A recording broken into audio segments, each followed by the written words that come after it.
এইবারও তাহলে ঢাকা ক্যাপিটালসের মালিকানায় থাকছে মেগাস্টার শাকিব খান। আর মেগাস্টার শাকিব খানের টিমে কে খেলবে জানেন? জানতে হলে ভিডিওটা শেষ পর্যন্ত দেখতে হবে। সাথে আজকের ভিডিওটার মধ্যে আমরা আরো জানবো সোলজার এবং প্রিন্স সিনেমার শুটিং রিলেটেড কিছু ধামাকাদার আপডেট এবং একটা শোরুম উদ্বোধনের জন্য শাকিব খান যে পারিশ্রমিক নিয়েছে সেটা জানলে তো ভাই আপনার চোখ কপালে উঠে যাবে। আর গতকালকে সন্ধ্যায় একটা ব্যাড নিউজ আসে, আর সেটা হচ্ছে কেজিএফ সিনেমার একজন পরিচিত মুখ মারা গিয়েছে। সেই ব্যাপারে খুবই ডিটেলে কথা বলবো আজকের এই ভিডিওতে এবং সর্বশেষ জানাবো সুপারস্টার জিতের আপকামিং কেউ বলে ডাকাত, কে বলে বিপ্লবী সিনেমার আপডেট এবং শাহরুখ খানের রাওয়ান 2 সহ SSMB 29 সিনেমার এক্সক্লুসিভ ধামাকাদার আপডেট। সো ওভারঅল আজকের ভিডিওটা সব মিলিয়ে অনেক বেশি ইন্টারেস্টিং হবে, তাই শেষ পর্যন্ত অবশ্যই দেখবেন। ভিডিও শুরু করার আগে রিকোয়েস্ট, যারা এখনো পর্যন্ত এই চ্যানেলটা সাবস্ক্রাইব করেন নাই তারা ভিডিওতে লাইক আর চ্যানেলটা সাবস্ক্রাইব করতে ভুলবেন না। তাহলে চলুন আর আজাইরা কথা না বলে আমাদের আজকের ভিডিওটা শুরু করি।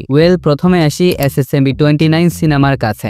ইন্ডিয়ার সবচেয়ে বড় ডিরেক্টর SS রাজামৌলি পরিচালিত আর মহেশ বাবু অভিনীত 1000 কোটি রুপি বাজেটের সিনেমা SSMB 29 সিনেমার টিমের পক্ষ থেকে জানানো হয়েছে এই মাসের অর্থাৎ নভেম্বর মাসের 15 তারিখ 3 মিনিটের একটা অ্যানাউন্সমেন্ট টিজার আসতে পারে। আর কিছু রিপোর্ট থেকে জানা যাচ্ছে এই সিনেমার টাইটেল অর্থাৎ নাম হতে চলেছে ভারাসানি। যদিও শুধুমাত্র এটা একটা গুঞ্জন, তবে সত্যি হওয়ার সম্ভাবনা রয়েছে 99%। সো গাইস, নামটা কি আপনার পছন্দ হয়েছে তা কিন্তু আমার সাথে শেয়ার করতে পারেন। আর যদি আমি আমার কথা বলি তাহলে এই নামটা আমার একদমই পছন্দ হয় নাই। তো যাই হোক, এবার আসি সুপারস্টার জিতের কাছে। তো একটা রিপোর্ট থেকে জানতে পারলাম জিতের আপকামিং কেউ বলে ডাকাত, কেউ বলে বিপ্লবী সিনেমায় অন্যতম সেরা আইকনিক একটা সিকোয়েন্স হতে চলেছে ট্রেনে ডাকাতির একটা সিকোয়েন্স। বর্তমানে কলকাতার ইনডোর একটা সেট তৈরির মাধ্যমে এই সিনেমার শুটিং কাজ চলমান রয়েছে। এছাড়াও ইংরেজদের বিরুদ্ধে কিছু বিপ্লব অর্থাৎ আন্দোলনের সিন সহ জেল ব্রেক, কলকাতার ব্যাংক ডাকাতি, পুলিশের সাথে দুর্দান্ত টেকনিক্যাল এবং মাইন্ড গেম সহ বেশ কিছু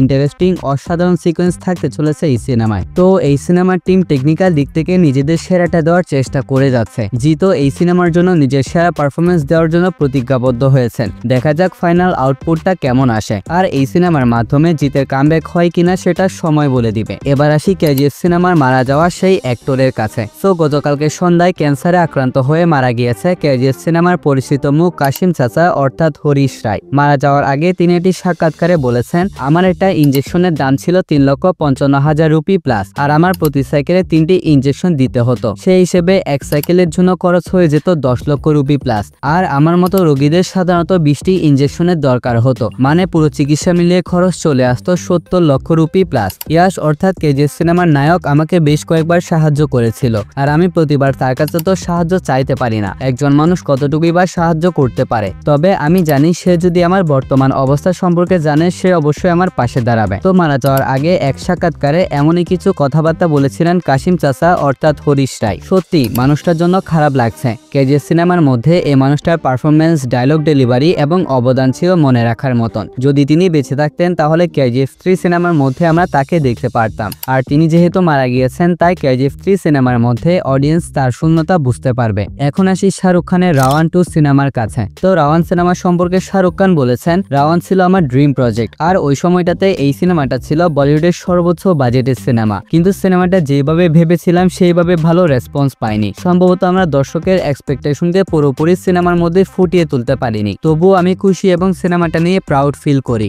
রাওয়ান সিনেমার মধ্যে প্লে স্টেশন, গেম প্লে সহ আরো অনেক নতুন ধারণা ছিল যেগুলোর সাথে তখনকার দর্শক নিজেদেরকে অ্যাটাচ করতে পারেনি। তবে এখন যদি আমরা এই সিনেমার সিকুয়েল অর্থাৎ দাওয়ান 2 নিয়ে আসি তাহলে আমি বিশ্বাস করি এই সিনেমাটা ভালো পারফরমেন্স করতে পারবে। আর পরিচালক অনুভব সিনহা যদি রাওয়ান 2 এর স্ক্রিপ্টটা নিয়ে আমার কাছে আসে তাহলে আমি অবশ্যই কোনো আপত্তি করব না, কারণ এই গল্পটি একমাত্র তিনিই সঠিকভাবে লিখতে পারবেন। তো শাহরুখ খানের এই কথাগুলো শোনার পর বুঝতে পারলাম ভবিষ্যতে একদিন না একদিন আমরা রাওয়ান পার্ট 2 বড় পর্দায় দেখতে পারবো। দেখা যাক সিনেমাটা কখন আসে। এখন আসি আমাদের মেগাস্টার শাকিব খানের কাছে। আজকে ঢাকার বনানীতে একটি বিদেশি অ্যাক্সেসরিজ কোম্পানি যার নাম মিনিসো, এই মিনিসো শোরুমের উদ্বোধনের জন্য আসছেন মেগাস্টার শাকিব খান। জানা গিয়েছে তিনি সেখানে সর্বোচ্চ 20 থেকে 40 মিনিট পর্যন্ত সময় দিবেন। কিন্তু আপনি জানলে অবাক হবেন যে এই শোরুম উদ্বোধনের জন্য শাকিব খান যে পারিশ্রমিক ডিমান্ড করেছেন তা হচ্ছে 35 লক্ষ টাকা। মানে ভাই 35 লক্ষ টাকা, এটা কিন্তু হিউজ বড় একটা অ্যামাউন্ট। এমনটা তো হওয়াই ছিল, হাজার হলেও তিনি দেশের একমাত্র মেগাস্টার। সো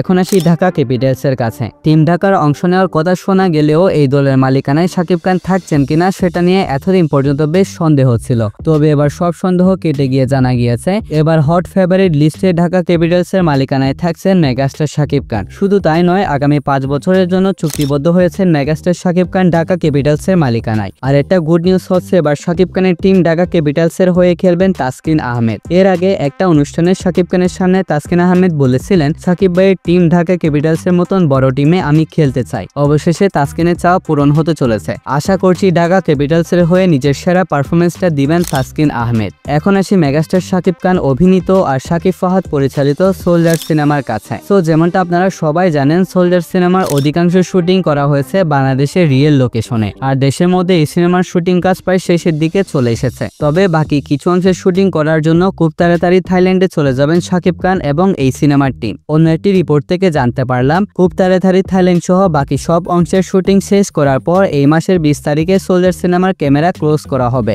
অর্থাৎ শুটিং বন্ধ করে দেওয়া হবে। এরপর সিনেমাটা প্রি প্রোডাকশনে চলে যাবে। যদি দেশের সার্বিক অবস্থা ঠিক থাকে তাহলে এই বছরই মুক্তি দেওয়া হবে সিনেমাটা, অন্যথায় সিনেমাটা রিলিজ ডেট পিছিয়ে যেতে পারে। সোলজার সিনেমার সব কাজ শেষ করার পর মেগাস্টার শাকিব খান তার পরবর্তী বিগেস্ট প্রজেক্ট প্রিন্স সিনেমা লুকের জন্য প্রস্তুতি নেবেন। আর প্রিন্স সিনেমার শুটিং এই বছর ডিসেম্বর মাসের শেষের দিক থেকে মুম্বাই শুরু হওয়ার কথা রয়েছে। যদি সব ঠিক থাকে তাহলে জানুয়ারি মাসের প্রথম সপ্তাহে প্রিন্স সিনেমার মধ্য থেকে আমরা শাকিব খানের একটা ফার্স্ট লুক পোস্টার দেখতে পারবো। সো গাইস, এগুলাই ছিল আজকের ভিডিওর আপডেট। ভিডিওটা ভালো লাগলে অবশ্যই ভিডিওতে লাইক আর চ্যানেলটা সাবস্ক্রাইব করতে ভুলবেন না। তাহলে দেখা হচ্ছে পরবর্তী আরো একটি ভিডিওতে। ততক্ষণ ভালো থাকবেন, সুস্থ থাকবেন, টেক কেয়ার, আল্লাহ হাফেজ।